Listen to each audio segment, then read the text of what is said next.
Hello students, अब अगला topic है प्रीजुडिस। तो प्रीजुडिस ये जो वर्ड है ये दो वर्ड से बना है, प्री एंड ज्यूडिस। ज्यूडिस का मतलब होता है फैसला करना और प्री का मतलब पहले। तो प्रीजुडिस का मतलब पहले से ही फैसला कर लेना। It means to judge something as negative or see it as inferior। जब आप किसी चीज को पहले से ही एक नेगेटिव सेंस में जज कर लेते हो कि यार ये चीज खराब है या चीज बुरी है, या फिर किसी चीज को इंफीरियर के तौर पे देखते हो, इंफीरियर यानी कि ये चीज खराब है, तो इसे कहते हैं प्रीजुडिस। कि आपको पता हो या ना पता हो, आप पहले ही एक फैसला कर लो कि ये चीज खराब है, ये चीज अच्छी नहीं है, इसे कहेंगे प्रीजुडिस।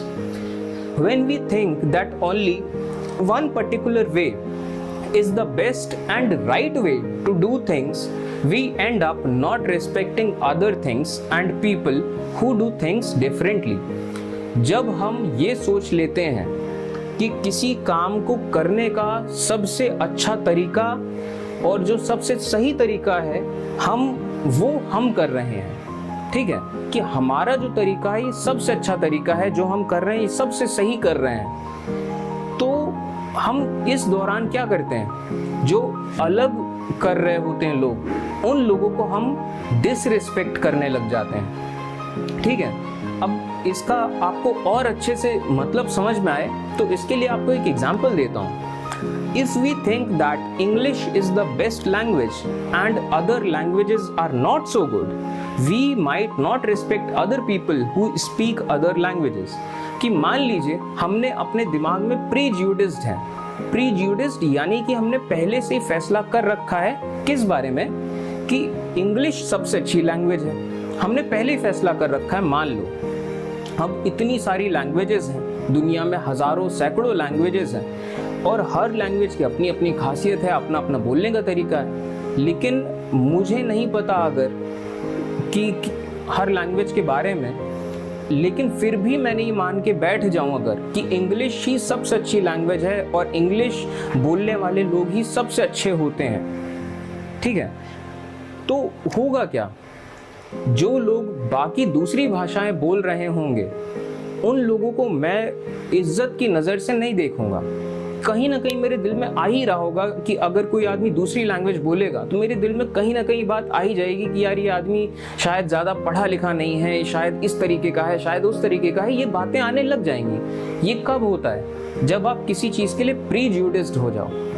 आपको इसका एक और एग्जाम्पल देता हूँ कि जो ब्रिटिशर्स थे, जो यूरोपियंस थे, ये खाना खाने के लिए नाइफ और फोक का यूज़ किया करते थे और इन लोगों को लगता था कि खाना खाने का सबसे सही तरीका और सबसे अच्छा तरीका, सबसे हाइजीनिक तरीका है कि आप खाना नाइफ और फोक से खाओ। तो वो इस चीज़ के लिए प्रीजुडिस्ड थे। तो अगर किसी ब्रिटिशर के आगे कोई ब्रिटिशर किसी आदमी को किसी और तरीके से खाना खाते हुए देखेगा तो उसके दिमाग में ज़रूर ये बात आ जाएगी कि यार ये आदमी इतना ठीक नहीं है, मतलब उसकी रिस्पेक्ट उस लेवल पे नहीं कर पाएगा, कहीं ना कहीं वो सामने वाला आदमी उसकी नज़र में रिस्पेक्ट खोएगा। तो ये होता है जब आप किसी चीज़ के लिए प्रीजुडिस्ड होते हो। We can be prejudiced about many things. जो हम इंसान हैं, हम कई चीज़ों के लिए प्रीजुडिस्ड हो सकते हैं और इनफैक्ट होते भी हैं। जैसे कि रिलीजन, ये हमेशा से चला है कि इस धर्म के लोग इस तरीके के होते हैं, इस धर्म के लोग बहुत उन पे भरोसा नहीं किया जा सकता, इस धर्म के लोग ऐसे होते हैं, बहुत वायलेंट होते हैं। ऐसी तमाम तरह के प्रीजुडिस लोग अपने दिमाग में लेकर चलते हैं। कलर ऑफ देयर स्किन, लोग स्किन कलर के लिए भी प्रीजुडिस्ड होते हैं कि मान लो अगर कोई आदमी गोरा हो तो उसको देख के लोग पहले से प्रीजुडिस्ड हो जाते हैं कि यार ये बहुत बड़े अच्छे परिवार से आया है और ये इस तरीके का है, उस तरीके का है, इसकी पर्सनालिटी अच्छी होगी, दिखने में अच्छा है। ये प्रीजुडिस्ड हो जाते हैं लोगों के स्किन कलर की वजह से भी। रीजन दे कम फ्रॉम, लोग किस रीजन से आए हैं वहाँ से भी लोग प्रीजुडिस्ड हो जाते हैं। जैसे आपको एक एग्जांपल दूं, जैसे मान लीजिए बिहार के लोग हैं तो बिहार के लोगों के लिए लोग प्रीजुडिस्ड हैं। कई सारे लोग कि बिहार से अगर कोई आए तो सोचते हैं कि यार ये आदमी पॉलिटिक्स बहुत करेगा, ये आदमी ऐसा होगा वैसा होगा। तो इस तरीके से लोग किस रीजन से आते हैं वो भी एक रीजन होता है प्रीजुडिस का।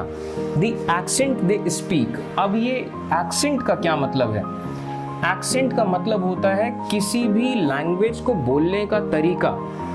अब जैसे कि मान लीजिए आपने पिक्चरों में देखा होगा कि अगर कोई अंग्रेज हिंदी बोलने की कोशिश करता है, हिंदी सीखता है, तो एक पर्टिकुलर अलग अंदाज में वो हिंदी बोलेगा।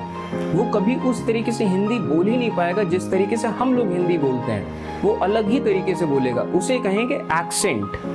ठीक है, एक्सेंट यानी कि बोलने का तरीका। तो लोग एक्सेंट को लेके भी प्रीजुडिस्ड हो जाते हैं। द क्लोथ्स दे वियर, कि लोगों ने किस तरीके के कपड़े पहन रखे हैं। जैसे अक्सर कहा जाता है कि जो लड़कियां कम कपड़े पहनती हैं वो ऐसी होती हैं वैसी होती हैं। ये भी एक तरीका का प्रीजुडिस है कि आपने पहले से फैसला कर लिया कि अगर कोई इस तरीके के कपड़े पहनता है तो वो आदमी ऐसा ही होगा या वैसा ही होगा। ये सब प्रीजुडिसेस हैं जो लोग अपने दिमाग में लेकर चलते हैं। At times, these prejudices become so strong that we don't want to have friendship with those people and we can act in hurtful ways. अब ये जो prejudices हैं, ये होते तो दिमाग में हैं, लेकिन कई बार ये prejudices इतने ज़्यादा strong हो जाते हैं, इतने ज़्यादा strong हो जाते हैं, क्योंकि अब prejudices strong हो जाते हैं तो क्या होगा? प्रीजुडिस की वजह से आप सामने वाले को इज्जत की नज़र से नहीं देखोगे। अब जब प्रीजुडिस स्ट्रांग होगा, जितना ज़्यादा स्ट्रांग होगा, आप उतनी ही बेइज्जती की नज़र से देखोगे सामने वाले को। और जब आप सामने वाले को इज्जत की नज़र से देखोगे ही नहीं, तो जाहिर सी बात है आप उसके साथ दोस्ती नहीं करना चाहोगे और आप इस तरीके से बर्ताव करोगे कि आप उसे हर्ट करोगे। ये इंसानी फितरत है। आपको नहीं पसंद आ रहा कोई आदमी, आप उसकी इज्जत नहीं कर पा रहे, तो आप यही करोगे, आप उससे दोस्ती नहीं करोगे, उससे गलत तरीके से बर्ताव करोगे। और यही होता है जब लोग प्रीजुडिस्ड होते हैं किसी चीज़ के लिए। अब हमारा अगला टॉपिक है क्रिएटिंग स्टीरियोटाइप्स। ये एक नया टर्म है, stereotypes. When we fix people into one image, we create a stereotype. जब हम लोगों की एक इमेज बनाते हैं तो इसे कहते हैं स्टीरियोटाइप। अब इसका क्या मतलब हुआ कि जब हम लोगों की एक इमेज बना लेते हैं, तो मैं इसके कुछ एग्जाम्पल देता हूँ, आप समझने की कोशिश करना। जैसे कि मैं कहता हूँ कि मान लीजिए कि लड़के शरारती होते हैं, तो मैंने क्या किया, मैंने तमाम लड़कों की एक इमेज बना ली कि लड़के शरारती होते हैं। मैंने सारे लड़कों की एक इमेज बना ली, तो इसे कहते हैं एक स्टीरियोटाइप करना। लड़कों को स्टीरियोटाइप किया मैंने। इसी तरीके से अगर मैं कहूँ कि लड़कियाँ इमोशनल होती हैं, तो ये भी एक स्टीरियोटाइप है कि मैंने सारी लड़कियों की एक इमेज बना ली। इसी तरीके से आप किसी भी देश के बारे में, किसी धर्म के बारे में, किसी रेस के बारे में, किसी भी चीज़ के बारे में आप स्टीरियोटाइप बना सकते हो। इनफैक्ट लोग बनाते हैं, क्योंकि इसी तरीके से सबकॉन्शियस की थिंकिंग चलती है इंसानों की। तो जैसे तमाम लोग कहते हैं कि किसी पर्टिकुलर कंट्री के लोग, किसी पर्टिकुलर देश के लोग बहुत कंजूस होते हैं, या किसी धर्म के लोग क्रिमिनल होते हैं, या किसी पर्टिकुलर रेस के लोग बहुत डम्ब होते हैं, या फिर वो बहुत ज़्यादा आलसी होते हैं। तो ये सब जो तमाम इस तरह की जो बातें होती हैं, ये सब क्या होती हैं? स्टीरियोटाइप्स। अब जाहिर सी बात है ये चीज़ें सच नहीं होती हैं, क्योंकि जब आप इतने बड़े, खुद सोचिए, आप एक पूरे देश भर के लोगों को कह रहे हैं। अब जैसे मान लीजिए कहा जाए कि अमेरिका के लोग बहुत ज़्यादा खर्चीले होते हैं, तो ये भी एक स्टीरियोटाइप है। आपने पूरे देश के लोगों को एक इमेज में बांध दिया कि अमेरिका के लोग बहुत ज़्यादा खर्चीले होते हैं। तो ये सब जो स्टीरियोटाइप्स है, इससे होता क्या है?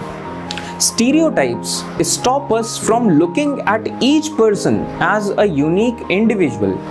हर इंसान अपने आप में एक यूनिक इंडिविजुअल होता है, उसकी अपनी एक पर्सनालिटी होती है, उसके अपने लाइक्स हो सकते हैं, डिसलाइक्स हो सकते हैं, उसकी अपनी थिंकिंग, थॉट, ये सब कुछ हो सकता है। ज़रूरी नहीं है कि वो जिस धर्म से आया है या वो जिस देश से आया है, जिस जगह से आया है, वहाँ के लोग जैसे होते हैं वहाँ का हर आदमी वैसा ही हो, ये ज़रूरी नहीं है। तो स्टीरियोटाइप से क्या होता है कि हम ये भूल जाते हैं कि हर आदमी एक यूनिक इंडिविजुअल होता है जिसकी डिफरेंट क्वालिटीज होती हैं। और स्टीरियोटाइप करने से हम कर क्या रहे होते हैं? We fit large number of people into one pattern और टाइप। हम बहुत सारे लोगों को एक ही पैटर्न में या फिर एक ही टाइप में या फिर एक ही इमेज में बांधने की कोशिश करते हैं। इसे कहा जाता है स्टीरियोटाइप। ले फिर, थैंक यू।